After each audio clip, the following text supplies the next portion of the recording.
30 years bago ko nalamang mali ang pagsabit ko ng damit. Una, nakakaluwag ang pagsabit sa laylayan ng sweater at nagkakabukol sa balikat. Ang tama, itupi sa gitna, ilusot ang hanger sa kilikili, ilusot ang magkabila at angatin, o ilusot ang laylayan, ipatong ang manggas, angatin, di na malalaglag.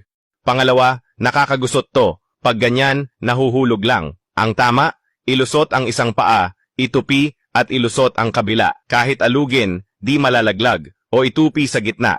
Ilusot ang dalawang paa sa hanger, tapos isabit ang hanger sa belt loops. Malinis tingnan at steady lang. Pangatlo, walang space sa mahahabang damit.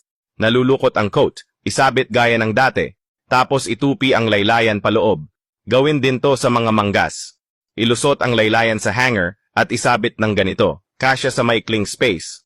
Pang-apat, para di lumuwag ang dress, itupi ang laylayan paloob, ilagay ang hanger sa bandang 1/3 ng haba, ilusot ang ilalim at angatin, isampay ang manggas sa gilid, hindi naluluwag ang mga dress.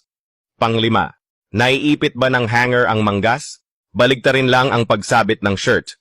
Boom! Solve na ang problema.